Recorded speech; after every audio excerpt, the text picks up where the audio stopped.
इस कहानी की शुरुआत होती है एक बस को दिखाने से, जिसमें कुछ CIA के एजेंट्स बैठे हुए थे। ये अपने मिशन के लिए कहीं पर जा रहे थे। यहीं पर बताया जाता है कि नॉर्थ कोरिया और अमेरिका में एक खतरनाक वायरस फैला हुआ है, जिस वजह से सभी लोग इतने खतरनाक हो गए हैं कि एक दूसरे की जान ले रहे हैं। वायरस की वजह से वो बहुत ताकतवर भी बन जाते हैं। अब ये CIA के एजेंट्स जल्दी जल्दी भागकर एक बिल्डिंग में चले जाते हैं। इसके बाद हम कहानी के लीड कैरेक्टर को देखते हैं, जिसका नाम कार्टर था। यहाँ टीवी पर न्यूज में बताया जा रहा था कि एक डॉक्टर ने इस वायरस का इलाज खोज लिया था, लेकिन कुछ महीने गुजर गए हैं, वो डॉक्टर और उसकी बेटी गायब हो गई हैं। कोई नहीं जानता कि वो कहाँ हैं। अब अचानक टीवी पर गोली चली। CIA के एजेंट्स अंदर घुस आए, जो कार्टर को चारों तरफ से घेर लेते हैं। एजेंट्स कार्टर से पूछते हैं कि वो डॉक्टर कहाँ पर है। इस पर कार्टर कहता है कि मुझे नहीं पता कि वो कहाँ है, क्योंकि उसने अपनी याददाश्त खो दी थी। इस पर एजेंट उसे एक वीडियो दिखाता है, जिसमें वो डॉक्टर कार्टर के साथ ही था। कार्टर ने उसे पकड़ा हुआ था, पर अभी भी उसे कुछ याद नहीं आता। तभी कार्टर के फोन पर किसी की कॉल आती है।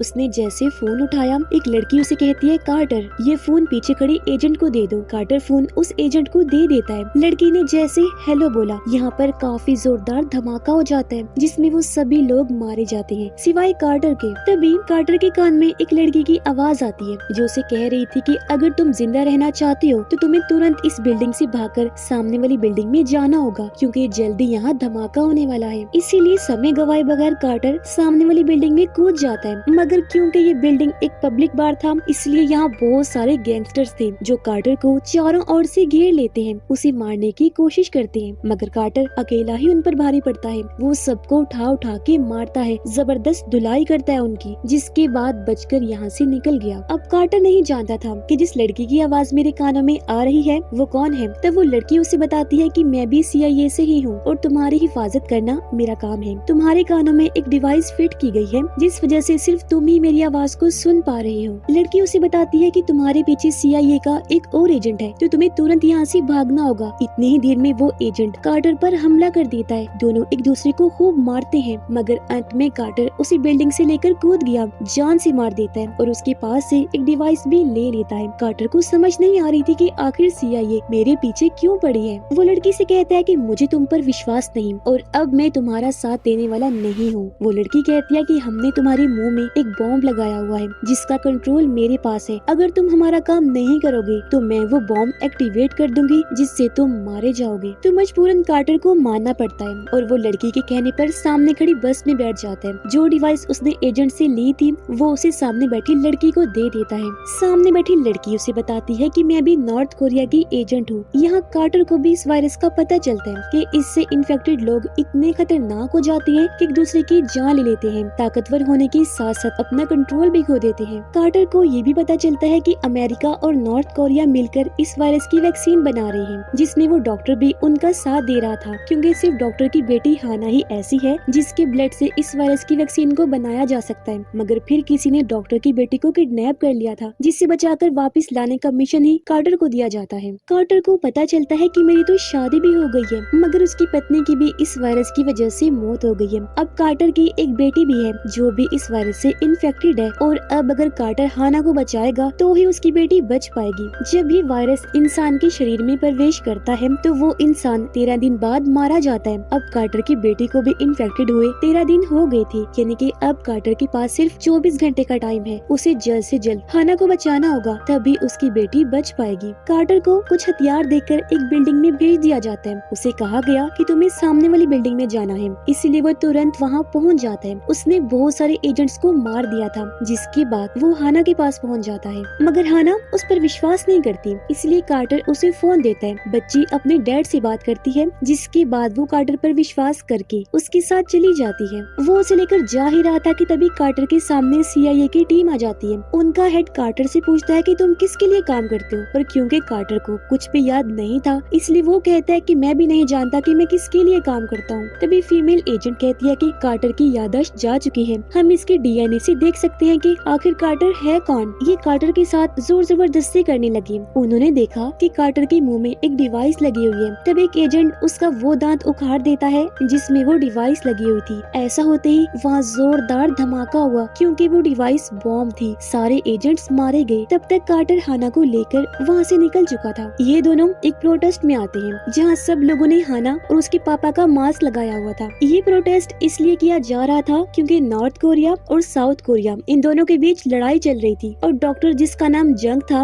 उसे भी किसी ने किडनैप कर लिया था। मगर तभी यहाँ डॉक्टर जंग की वीडियो चलने लगती है। वो कहते हैं कि मैं बिल्कुल ठीक हूँ और मुझे कोई नुकसान नहीं हुआ, साथ ही मेरी बेटी भी अब खतरे से बाहर है। कार्टर हाना को लेकर जब जा रहा था तो उसके पास एक मैसेज आया। लिखा था कि अगर तुम अपने बारे में जानना चाहते हो तो सामने खड़ी बस में चले जाओ। कार्टर हाना को लेकर जब वहाँ पहुँचता है तो एक तरफ नॉर्थ कोरिया की CIA एजेंट की गाड़ी खड़ी थी जिसमें पहले भी कार्टर बैठ चुका था और दूसरी तरफ वो बस थी। पर यहाँ कार्टर बस में बैठ जाता है। यहाँ कार्टर को एक लड़की मिली जो उसे बताती है कि हम दोनों ने मिलकर बहुत सारे काम किए हैं, मगर कार्टर को उस पर विश्वास नहीं होता। इस पर लड़की कहती है कि तुम चाहे विश्वास करो या ना करो, मैं सच कह रही हूँ। अचानक उस लड़की को गोली लग जाती है। वो कार्टर को कहती है कि तुरंत यहाँ से भाग जाओ क्योंकि मेरे साथी तुम्हारे पीछे पड़े हुए हैं। इसलिए कार्टर जल्दी से हाना को लेकर भागने की कोशिश करता है, मगर तभी बाइक पर बैठे दो आदमी हाना को पकड़ लेते हैं। कार्टर उनसे भी लड़ता है, काफी मारता है, हाना को बचाने की कोशिश करता है, मगर तभी यहाँ नॉर्थ कोरिया के एजेंट्स भी गाड़ी लेकर आ जाते हैं और वो हाना को गाड़ी के अंदर खींच लेते हैं। ये देखकर कार्टर भी जल्दी से गाड़ी में आ जाता है। वो एक आदमी को काफी मारता है और आखिर हाना को बचा लेता है। तभी कान वाले डिवाइस में लड़की कहती है, कार्टर तुम्हें आगे चलकर एक प्लेन मिलेगा जिसके अंदर तुम्हें चले जाना है। अब कार्टर और हाना जब आगे गए तो वहाँ खड़े प्लेन में चढ़ जाते हैं। प्लेन में साउथ कोरिया और नॉर्थ कोरिया के लोग भी थे जो इन दोनों की सुरक्षा के लिए आए थे। तब यहाँ एक डॉक्टर आया जो इन दोनों का ट्रीटमेंट करने लगता है। यहाँ एक एजेंट कार्टर को कहता है कि यहाँ तुम किसी पर भी विश्वास मत करना, यहाँ तक कि मुझ पे भी, क्योंकि प्लेन में कुछ लोग ऐसे हैं जो तुम्हें और हाना को मारना चाहते हैं। इसलिए जब तक हाना डॉक्टर जंग तक नहीं पहुँच जाती इसकी रक्षा करो और किसी पर भरोसा मत करना। अब अचानक प्लेन में हलचल होने लगी। सब लोग जब पायलट कैबिन में आकर देखते हैं तो पायलट भी इस वायरस से इन्फेक्टेड हो गया था। कुछ लोग उसे मारने का कहते हैं क्योंकि ये वायरस काफी खतरनाक है तो बाकी पैसेंजर्स को भी खतरा हो सकता है। मगर यहाँ साउथ कोरिया और नॉर्थ कोरिया के लोग इस बात को लेकर आपस में लड़ने लगते हैं। तभी कान में लड़की कार्टर को कहती है कि प्लेन में कोई गड़बड़ है, इसलिए तुम हाना को संभालो। कार्टर जब हाना के पास वापस आया तो हाना वहाँ पर नहीं थी क्योंकि उसे तो वो डॉक्टर अपने साथ ले जा चुका था। कार्टर डॉक्टर को खोजने चला जाता है जहाँ उसे हाना भी मिल गई जिसे बांधा गया था। कार्टर उसे आजाद करवा ही रहा होता है कि तभी पीछे से वो डॉक्टर आकर कार्टर पर हमला कर देता है। इनकी काफी लड़ाई होती है,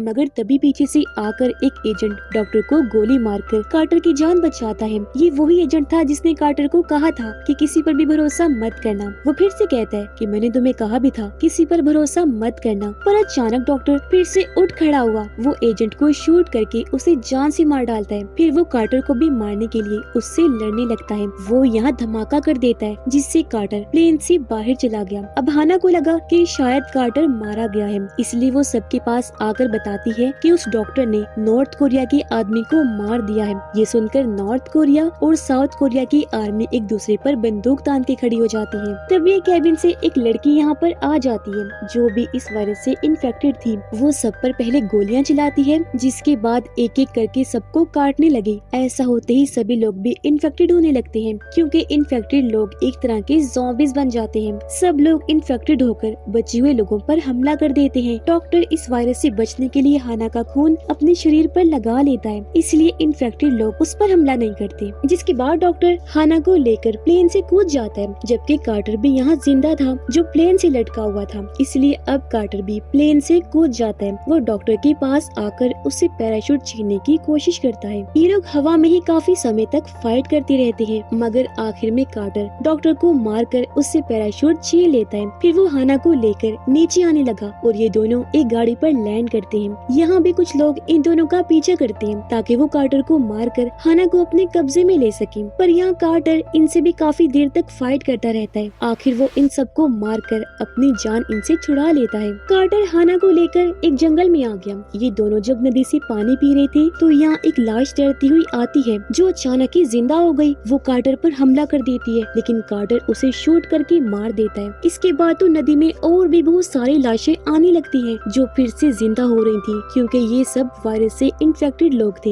ये देखकर कार्टर यहाँ से भागने लगता है, मगर इन्फेक्टेड लोग उनके पीछे बढ़ जाते हैं। कार्टर हाना को लेकर लकड़ी के बने ब्रिज से गुजरने लगता है। यहाँ कार्टर को बताया जाता है कि तुम्हें पहाड़ी पर चढ़ना है क्योंकि हम तुम्हारा वहाँ पर इंतजार कर रहे हैं। मगर ये ब्रिज से आगे बढ़ ही रहे थे कि तभी इन्फेक्टेड लोग इन पर हमला कर देते हैं। हालांकि कार्टर उनसे लड़ता भी है, लेकिन उनकी तादाद बहुत ज्यादा थी, इसलिए कार्टर उनके सामने टिक नहीं पा रहा था। पर तभी यहाँ एक ऑफिसर लड़की आती है जिसका नाम हान था। ये वही लड़की है जो कार्टर के कानों में बोल रही थी। वो शूट करके सभी इन्फेक्टेड लोगों को मार देती है। कार्टर और हाना को बचाकर अपने साथ ले जाती है। यहीं पर कार्टर की मुलाकात जनरल से भी होती है। कार्टर उन्हें कहता है कि मेरी याददाश्त वापस लेकर आओ, जिस पर ऑफिसर हान उसकी याददाश्त वापस लाने की कोशिश करती है। ये देखकर जनरल ऑफिसर हान को ये काम करने नहीं देता। वो इन दोनों को अलग कर देता है। कार्टर को मारने का हुक्म देकर अपने साथियों के साथ यहाँ से जाने लगता है। पूछने पर जनरल ऑफिसर हान को बताता है कि कार्टर ने ही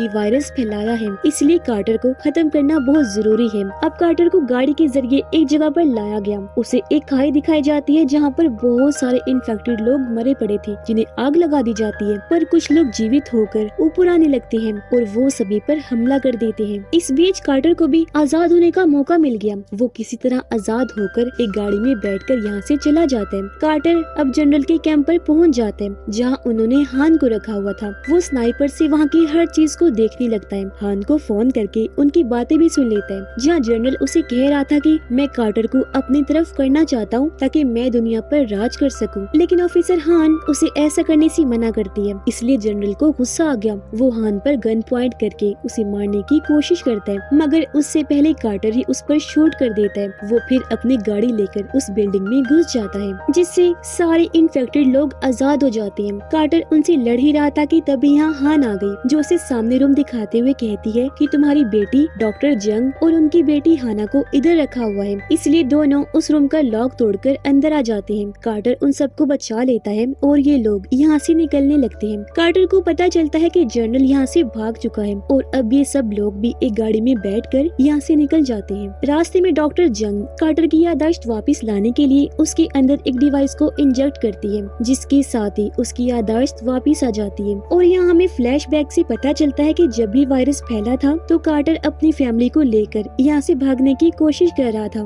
मगर जनरल ने उन्हें यहाँ से जाने नहीं दिया। पहले ही वो उन्हें पकड़ लेता है। जनरल ने कार्टर को कहा था कि तुम डॉक्टर जंग और उसकी बेटी हाना को मेरे लिए लेकर आओगे, जो कहने के बाद उसने कार्टर की बेटी को इन्फेक्टेड कर दिया, यानी कि वो झूठ बोल रहा था कि कार्टर ने ये वायरस फैलाया। उसने कार्टर को कहा कि अब तुम्हें हर हाल में डॉक्टर और उसकी बेटी को मेरे पास लाना है, वरना तुम्हारी बेटी मारी जाएगी। अब ये सब कुछ कार्टर को याद आ गया था, जिसके बाद ये सब लोग एक ट्रेन में चले जाते हैं, जहाँ पर जनरल की लोगों और कार्टर के बीच काफी देर तक जबरदस्त लड़ाई होती रहती है, पर कार्टर ने यहाँ सबको मार दिया। अब तभी हम एक हेलीकॉप्टर में बैठकर जनरल भी आ जाता है। कार्टर ट्रेन के ऊपर चढ़ जाता है। वो वहाँ से हेलीकॉप्टर पर जंप करके जनरल के पास पहुँच जाता है। अब हेलीकॉप्टर में ही कार्टर और जनरल के बीच भयंकर फाइट हो जाती है। कार्टर जनरल के हाथ पर चाकू मार देता है और खुद ट्रेन पर कूद जाता है। जनरल का हेलीकॉप्टर दूसरे हेलीकॉप्टर से टकरा जाता है। हेलीकॉप्टर क्रैश हो गई, जिसमें जनरल मारा जाता है। जिसके बाद कार्टर और ये लोग ट्रेन में बैठकर यहाँ से निकल जाते हैं। पर जब ये आगे बढ़ रहे थे तो ब्रिज पर जोरदार धमाका हो जाता है और इसी सस्पेंस के साथ ये कहानी इधर ही खत्म हो जाती है। मगर यहाँ कार्टर ने डॉक्टर और हाना को बचाकर अपना मिशन पूरा कर दिया था, जिससे अब उसकी बेटी भी बच जाएगी, क्योंकि डॉक्टर इस वायरस की वैक्सीन बना लेगा और इस वायरस को जड़ से खत्म कर दिया जाएगा, जो काम अभी तक जनरल की वजह से रुका हुआ था, क्योंकि वो कार्टर, डॉक्टर और उसकी बेटी के जरिए दुनिया पर राज करना चाहता था। हान को भी जनरल ने धोखा दिया था, मगर कार्टर ने क्योंकि जनरल को मार दिया तो अब सब कुछ ठीक हो जाएगा। नॉर्थ कोरिया और साउथ कोरिया मिलकर अमेरिका के साथ सब कुछ ठीक कर लेंगे। वीडियो आपको कैसी लगी कमेंट बॉक्स में जरूर बताइएगा। मिलते हैं अगली वीडियो में, तब तक के लिए goodbye. Thanks for watching.